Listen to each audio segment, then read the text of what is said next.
Year theory MCQ first year. जैसे हम हमारे चैनल पे हम क्लास चला रहे हैं मॉड्यूल वाइज। तो आज का जो हमारा क्लास है Turner first year theory MCQ, module का नाम है ड्रिल और रिमर के बारे में। तो जो भी हम क्वेश्चन आज सॉल्व करके देंगे पूरे ड्रिल और रिमर्स के बारे में पूरे क्वेश्चन रहेंगे। स्टार्ट करते हैं आज का जो हमारा क्लास है Turner first year theory MCQ, module का नाम है ड्रिल और रिमर।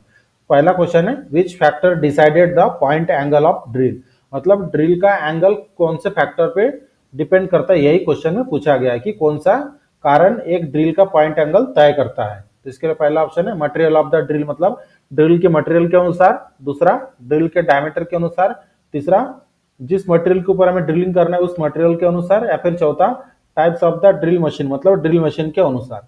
तो जो क्वेश्चन में हमें पूछा गया था कि कौन सा फैक्टर है जो ड्रिल का जो एंगल होता है एंगल डिसाइड करता है, तो इसका सही आंसर है option number C material to be drill, मतलब कौन से मटेरियल के ऊपर हमें ड्रिलिंग करना है उसके हिसाब से कट जो हमारा ड्रिल होता है ड्रिल का एंगल हमें चेंज करना होता है। मतलब मान लीजिए सॉफ्ट ड्रिल रहा तो एंगल कम, या फिर ड्रिल हार्ड मटेरियल रहा तो ड्रिल का एंगल ज्यादा, इसके हिसाब से मतलब जो भी मटेरियल है मटेरियल के ऊपर हमें डिपेंड करता है कि ड्रिल का एंगल कितना रखना है।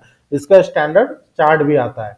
Next question, what is the part mark X. तो स्क्रीन पर आपको ड्रिल का डायग्राम दिखाया गया है और ड्रिल के डायग्राम के ऊपर जो पार्ट आपको एक्स के रूप में दिखाया है इस पार्ट का नाम क्या है, जैसे क्वेश्चन में पूछा गया है। तो इसके लिए पहला ऑप्शन है लिप, दूसरा फ्लैंक, तीसरा लैंड और चौथा ऑप्शन है चीजल एज। तो जो हमें क्वेश्चन में पूछा था कि दिखाए गए जो हमारा ड्रिल का डायग्राम है, ड्रिल के डायग्राम के ऊपर जो एक्स के रूप में जो पार्ट है इस पार्ट का नाम क्या है, यही क्वेश्चन में पूछा था। तो इसका जो सही आंसर है ऑप्शन नंबर सी लैंड, इसे कहा जाता है land. Next question, what is the name of the device to hold parallel shank drill.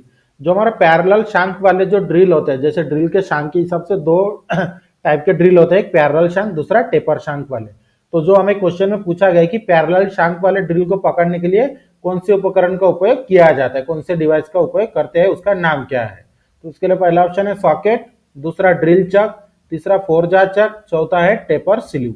तो जो हमें क्वेश्चन में पूछा था कि पैरेलल शांक वाले ड्रिल को पकड़ने के लिए कौन से डिवाइस का उपयोग करते हैं, तो इसका सही आंसर है option number B drill chuck. क्योंकि जो हमारा ड्रिल होता है पैरेलल शांक वाले ड्रिल जो भी होते हैं वो 13 mm तक होते हैं और 13 mm तक के ड्रिल को ड्रिल चक में हम बांध सकते हैं पैरेलल शांक, और पैरेलल शांक वाले ड्रिल ही 13 mm तक होते हैं। Next question, what is the point angle of twist drill for general purpose work. सामान्य उद्देश्य के लिए ट्विस्ट ड्रिल का एंगल कितना होता है, जो क्वेश्चन में पूछा गया है। तो इसके लिए पहला ऑप्शन है 108 डिग्री, दूसरा 118 डिग्री, तीसरा 120 डिग्री और चौथा ऑप्शन है 181 डिग्री। तो जैसे क्वेश्चन में क्या पूछा गया था कि जो सामान्य उद्देश्य के लिए जो ट्विस्ट ड्रिल का आकार एंगल होता है वो कितना होता है, यही क्वेश्चन में पूछा गया था। तो इसका सही आंसर है ऑप्शन नंबर बी 118 डिग्री, क्योंकि जनरली अगर क्वेश्चन में ऐसा पूछता था कि ट्विस्ट ड्रिल का एंगल कितना होता है तो ट्विस्ट ड्रिल का एंगल हम बताते कि 118 डिग्री, तो उसी क्वेश्चन को थोड़ा अलग से पूछा गया है सिर्फ आपको कंफ्यूज करने के लिए। Next question, which part of the drill is used for measuring the drill diameter. कौन सा ड्रिल का कौन सा हिस्सा ड्रिल के डायमीटर को मापने के लिए उपयोग किया जाता है। मान लीजिए अगर हमें ड्रिल का डायमीटर चेक करना है तो उस समय ड्रिल के कौन से पार्ट के ऊपर उसका साइज चेक किया जाता है, यही क्वेश्चन में पूछा था। तो इसके लिए पहला ऑप्शन है लैंड, दूसरा फ्लैंक, तीसरा लिप और चौथा ऑप्शन है फ्लूट। तो जो हमें क्वेश्चन में पूछा था कि ड्रिल का कौन सा हिस्सा ड्रिल के डायमीटर को मापने के लिए उपयोग किया जाता है, तो इसका सही आंसर है option number a land. Next question, which material is used for making a drill. कौन से मटेरियल का उपयोग किया जाता है ड्रिल को बनाने के लिए निम्नलिखित में से। तो इसके लिए पहला ऑप्शन है कास्ट आयरन, दूसरा माइल्ड स्टील, तीसरा रॉट आयरन, चौथा हाई स्पीड स्टील। तो जो हमें क्वेश्चन ने पूछा था कि कौन से मटेरियल ड्रिल बनाने के लिए उपयोग की जाती है, तो इसका सही आंसर है option number D high speed steel. कभी भी आपने ऐसा क्वेश्चन पूछे होंगे तो आपने देखा है कि ड्रिल का मटेरियल क्या होता है, तो ड्रिल का मटेरियल होता है high speed steel. Next question, what is the maximum size of parallel shank twist drill. Parallel shank twist drill का सबसे अधिकतम आकार क्या होता है, जो क्वेश्चन में पूछा गया है। तो इसके पहले हमने 2-3 क्वेश्चन पहले आपको समझा के बताया था, वही क्वेश्चन आपको पूछा गया है। इसके लिए पहला ऑप्शन है 10 मिलीमीटर, दूसरा 11 मिलीमीटर, तीसरा 12 मिलीमीटर और चौथा ऑप्शन है 13 मिलीमीटर। तो जो हमें क्वेश्चन में पूछा था कि पैरेलल शांक ट्विस्ट ड्रिल का जो मैक्सिमम डायमीटर होता है उसका कितना होता है साइज, तो इसका सही आंसर है ऑप्शन नंबर डी 13 मिलीमीटर। जो हमारे पैरेलल शांक ट्विस्ट ड्रिल होते हैं उसका सबसे बड़ा डायमीटर कितना 13 मिलीमीटर का अवेलेबल होते हैं। Next question, what is the maximum size of drill that can be held in a sensitive drilling machine. Sensitive drilling machine में सबसे कितने से ड्रिल का अधिकतम आकार हो सकता है, मतलब इन निम्नलिखित में से आपको क्या चॉइस करना है। जो हमारा सेंसिटिव ड्रिलिंग मशीन होते हैं उसमें सबसे बड़ा साइज का ड्रिल कितने मिलीमीटर का लगाया जा सकता है, यही क्वेश्चन में पूछा गया है। तो इसके लिए पहला ऑप्शन है 10 मिलीमीटर, दूसरा ऑप्शन है 12.5 मिलीमीटर, तीसरा ऑप्शन है 15 मिलीमीटर और चौथा ऑप्शन है 20 मिलीमीटर। तो जो हमें क्वेश्चन में पूछा था कि सेंसिटिव ड्रिल मशीन में हम सबसे बड़े साइज का कितने डायमीटर का ड्रिल को हम होल्ड कर सकते हैं, तो इसका सही आंसर है option number B 12.5 millimetre. Next question, which drilling machine is capable of drill up to 12.5 millimetre diameter. कौन सी ड्रिलिंग मशीन 12.5 मिलीमीटर तक ड्रिलिंग कर सकती है, जो क्वेश्चन में पूछा है। इसके लिए पहला ऑप्शन है पिलर ड्रिलिंग मशीन, दूसरा रेडियल ड्रिलिंग मशीन, तीसरा कॉलम ड्रिलिंग मशीन, चौथा ऑप्शन है सेंसिटिव ड्रिलिंग मशीन। तो जो क्वेश्चन में हमें क्या पूछा गया था कि which drilling machine is capable of drilling up to 12.5 millimetre diameter. कौन सी ड्रिलिंग मशीन 12.5 मिलीमीटर तक ड्रिलिंग कर सकती है, तो इसका सही आंसर है option number D sensitive drilling machine. Next question, which material is used for making the tap. कौन से मटेरियल के सहायता से टैप को बनाया जाता है, तो इसके लिए पहला ऑप्शन कास्ट आयरन, दूसरा माइल्ड स्टील, तीसरा हाई स्पीड स्टील और चौथा है एल्यूमिनियम अलॉय। तो जो क्वेश्चन में हमें पूछा गया था कि टैप को बनाने के लिए कौन से मटेरियल का उपयोग किया जाता है, तो इसका सही आंसर है option number C high speed steel. Next question, what is the name of the part X. तो आपको जो क्वेश्चन में पूछा गया कि डायग्राम में जो स्क्रीन पर आप देख सकते हैं जो डायग्राम है एक रिमर का, इस रिमर के ऊपर जो एक्स के रूप में जो आपको दिखाया गया इसका नाम क्या है इस पार्ट का, यही क्वेश्चन ने पूछा है। तो इसके लिए पहला ऑप्शन है रिसेस, दूसरा विवेल लीड, तीसरा टेपर लीड और चौथा ऑप्शन है सर्कुलर लैंड। तो जो हमें क्वेश्चन में पूछा था कि दिखाए गए रिमर के डायग्राम में एक्स के रूप में जो पार्ट है इस पार्ट का नाम क्या है, तो इसका आंसर है option number D circular land. Next question, what is the name of the part mark X. तो आपको फिर से एक रिमर का डायग्राम दिखाया गया है, तो इस रिमर के डायग्राम के ऊपर जो आपको एक्स के रूप में जो पार्ट आपको दिखाया गया है इस पार्ट का नाम हमें पहचानना है। तो इसके लिए पहला ऑप्शन है रेक एंगल, दूसरा है हेलिक्स एंगल, तीसरा विवेल लीड एंगल और चौथा ऑप्शन है टेपर लीड एंगल। तो जो क्वेश्चन में हमें पूछा गया था कि स्क्रीन पर दिखाए गए रिमर के डायग्राम में एक्स के रूप में जो पार्ट आपको दिखाया है इस पार्ट का नाम क्या है, तो इसका सही आंसर है option number D taper lead angle. ये जो आपको सामने से दिखाया गया है इसे कहा जाता है टेपर लीड एंगल। हर एक इसका जैसे टैप का जैसे टैप के सेट में 3 टैप होते हैं तो तीनों टैप का टेपर लीड एंगल अलग अलग होता है, उसी तरह से जो हमारा रिमर है रिमर का भी टेपर लीड एंगल अलग अलग होता है और जो सामने से जो टेपर होते हैं उसे ही टेपर लीड एंगल कहते हैं। Next question, what is the name of the part mark X. तो स्क्रीन पर फिर से आपको एक डायग्राम दिखाया गया है जिसमें आपको रिमर का डायग्राम दिखाया है, तो इसमें एक्स के रूप में जो पार्ट आपको दिखाया इस पार्ट का नाम हमें पहचानना है। तो इसके लिए पहला ऑप्शन है टेपर लीड एंगल, दूसरा साइड कटिंग एंगल, तीसरा विवेल लीड एंगल और चौथा ऑप्शन है हेलिक्स एंगल। तो जो क्वेश्चन में हमें पूछा गया था कि स्क्रीन पर दिखाए गए रिमर के डायग्राम में एक्स के रूप में जो एंगल आपको दिखाया है इस एंगल का नाम क्या है, तो इसका सही आंसर है ऑप्शन नंबर सी विवेल lead angle. Next question, what is the name of the part mark X. तो इसके ऊपर फिर से आपको एक रिमर का डायग्राम दिखाया है जिसमें एक्स के रूप में इस पार्ट को दिखाया है, तो इस पार्ट का नाम हमें पहचानना है।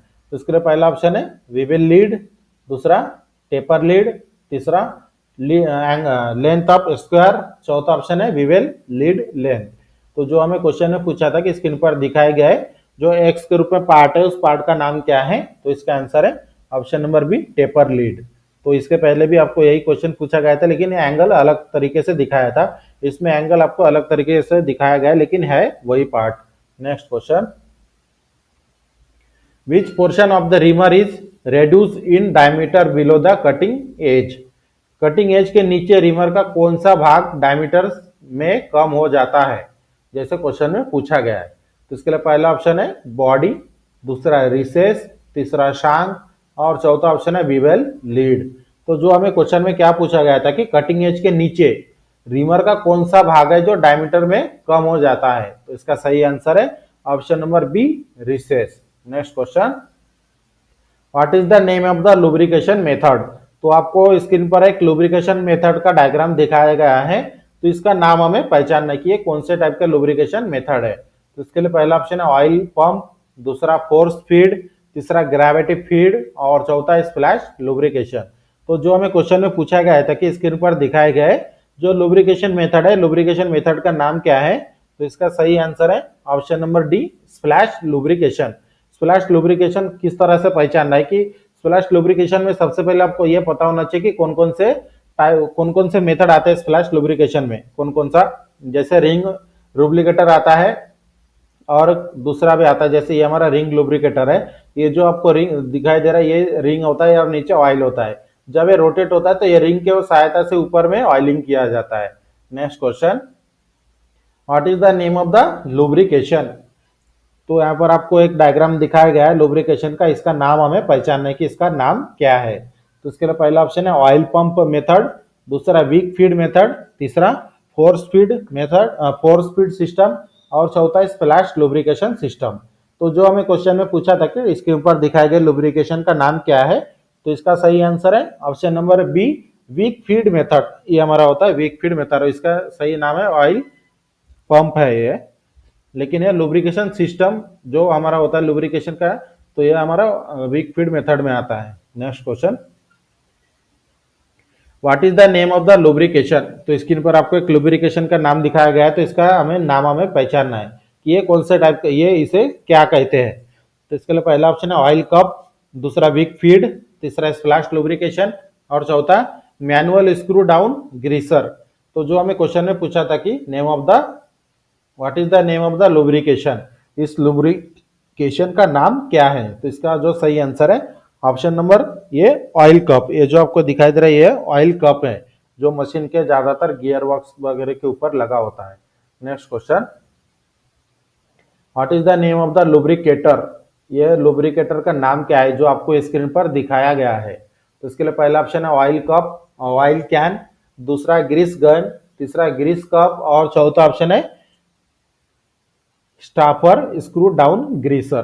तो जो क्वेश्चन में पूछा गया था कि इस लुब्रिकेटर का नाम क्या है, तो इसका सही आंसर है option number B, grease gun.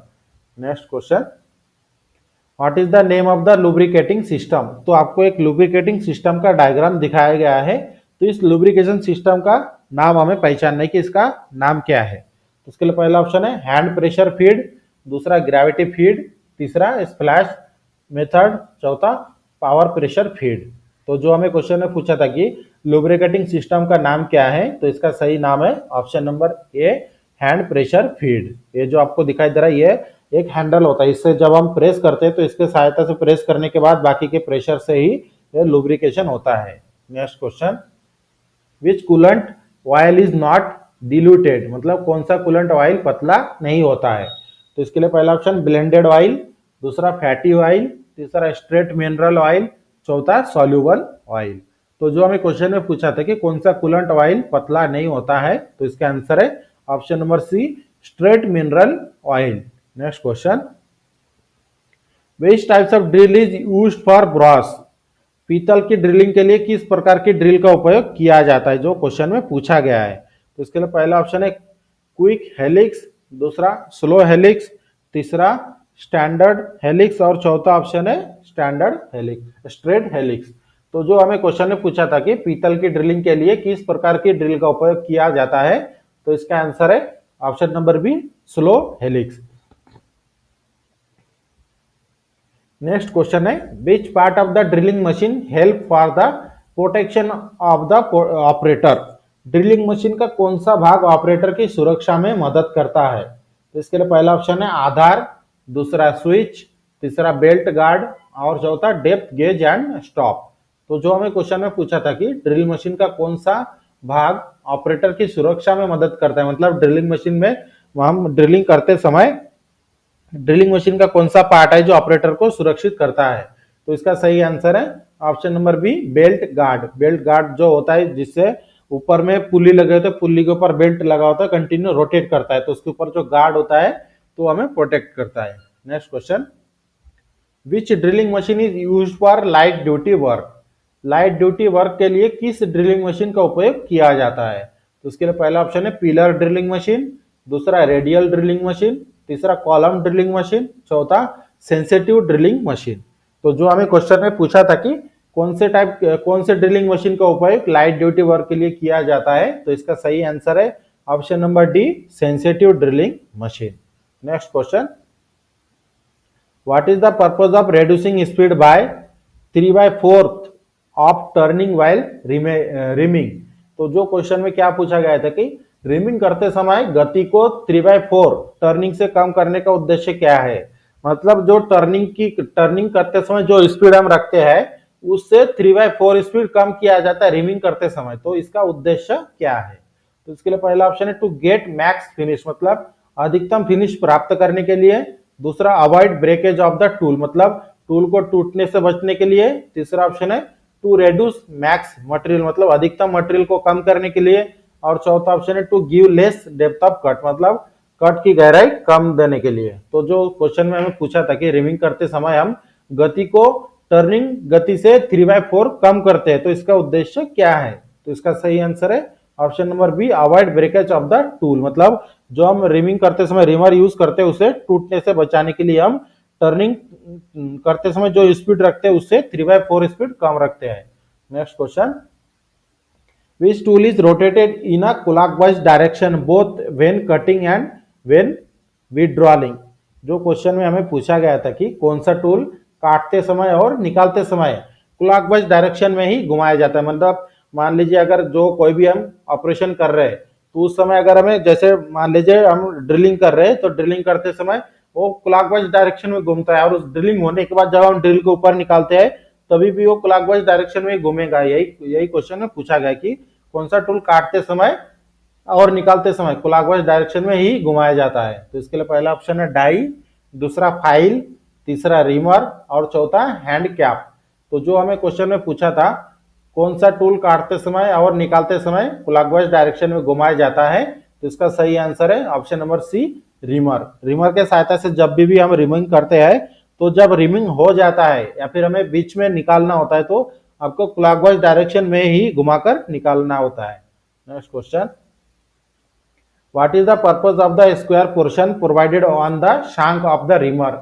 Reamer के शांक पर दिए गए स्क्वायर भाग का उद्देश्य क्या होता है, जो क्वेश्चन में पूछा है। रिमर के एकदम ऊपर वाले भाग में स्क्वायर बना होता है स्क्वायर आकार में, तो उसका उद्देश्य क्या है, यही क्वेश्चन में पूछा है। तो इसके लिए पहला option to hold in a spanner, मतलब स्पैनर के सहायता से पकड़ने के लिए, दूसरा to hold in a drill chuck पे पकड़ने के लिए, तीसरा to hold in a tap wrench में पकड़ने के लिए, और चौथा to hold by three jaw chuck, मतलब थ्रीजा चक में पकड़ने के लिए। तो जैसे क्वेश्चन में पूछा था कि रिमर के शैंक पर दिए गए स्क्वायर भाग का उद्देश्य क्या है, तो इसका सही आंसर है option number C to hold in a tap wrench, मतलब जो जब हम हैंड रिमर यूज करते तो हैंड रिमर का उपयोग करते समय टैप रेंच में फंसाकर ही किया जाता है। तो टैप रेंच में जब हम किस समय फंसा सकते हैं, अगर उसके ऊपर जो शांक होता है शांक के टॉप में अगर स्क्वायर शेप में बना होता है तभी हम फंसा सकते हैं। तो यही क्वेश्चन में पूछा गया था। Next question, which tool is use to finish a drill hole manually. Drill किए गए होल को मैनुअल रूप से पूरा करने के लिए किस उपकरण का उपयोग किया जाता है? तो इसके लिए पहला ऑप्शन है हैंड रिमर, दूसरा मशीन रिमर, तीसरा काउंटर संक ड्रिल और चौथा ऑप्शन है लार्ज डायमीटर ड्रिल। तो जो क्वेश्चन में हमें पूछा गया था कि ड्रिलिंग किए गए होल को मैनुअल रूप से पूरा करने के लिए किस उपकरण का उपयोग किया जाता है, तो इसका आंसर है option number A hand reamer. Next question, which cutting fluid is used for turning copper. Copper की टर्निंग करते समय कटिंग फ्लूइड कौन से कटिंग फ्लूइड का उपयोग किया जाता है? तो इसके लिए पहला ऑप्शन है केरोसिन, दूसरा सोलुबल ऑयल, तीसरा लार्ड ऑयल और चौथा मिनरल ऑयल। तो जो हमें क्वेश्चन में पूछा था कॉपर की टर्निंग करने के लिए किस कटिंग फ्लूइड का उपयोग किया जाता है, तो इसका आंसर है option number B soluble oil. Next question, which method is used to lubricate the headstock in a modern lathe। आधुनिक लेथ में हेडस्टॉक को लुब्रिकेट करने के लिए किस विधि का उपयोग किया जाता है? तो इसके लिए पहला ऑप्शन है विक फीड, दूसरा ग्रेविटी फीड, तीसरा स्प्लैश लुब्रिकेशन और चौथा है ऑयल पंप मेथड। तो जो हमें क्वेश्चन में पूछा था कि आधुनिक लेथ में हेडस्टॉक को लुब्रिकेट करने के लिए किस विधि का उपयोग किया जाता है, तो इसका आंसर है option number D, oil pump method. Next question है which cutting fluid is used in automatic lathe? Automatic lathe में कौन से कटिंग फ्लूइड का उपयोग किया जाता है? तो इसके लिए पहला ऑप्शन है ब्लेंडेड ऑयल, दूसरा फैटी ऑयल, तीसरा सोल्यूबल ऑयल और चौथा स्ट्रेट मिनरल ऑयल। तो जैसे क्वेश्चन ने पूछा था कि ऑटोमेटिक लेथ में कौन से कटिंग फ्लूइड का उपयोग किया जाता है, तो इसका आंसर है option number A, blended oil. Next question where is fatty oil is used? कहां पर फैटी ऑयल का उपयोग किया जाता है? तो इसके लिए पहला ऑप्शन है ऑटोमेटिक लेथ में, दूसरा ड्रिलिंग करते समय, तीसरा हैवी ड्यूटी मशीन में या फिर चौथा ऑप्शन है टर्निंग करते समय। तो जो हमें क्वेश्चन में पूछा गया था कि फैटी ऑयल का उपयोग हम कब करते हैं या फिर कहाँ किया जाता है, तो इसका आंसर है option number C, heavy duty machine में। नेक्स्ट क्वेश्चन, तो आज के क्लास में हमारा यहाँ पर ही 32 क्वेश्चन तक ही है। तो हमारा जो मॉड्यूल था, हमारा जो क्लास था, हमारा Turner first year theory MCQ module था हमारा ड्रिलिंग और रिमिंग, और उसके साथ ऑयल लुब्रिकेशन सिस्टम का भी हमने क्वेश्चन आपको सॉल्व करके दिया है। और इसी तरह के रेगुलर क्लास के लिए हमारे चैनल को सब्सक्राइब करके बेल आइकन को दबाएं ताकि हमारे वीडियो की नोटिफिकेशन आपको टाइम पर मिलते रहे। और आपको किसी भी सब्जेक्ट की अगर आपको पीडीएफ की आवश्यकता है तो हमारा वीडियो के डिस्क्रिप्शन में व्हाट्सएप ग्रुप का लिंक दिया है जिसमें आपको ज्वाइन करके हमें मैसेज करना है, हम आपको पीडीएफ प्रोवाइड कर देंगे। मिलते हैं अगले इंपॉर्टेंट क्लास के साथ।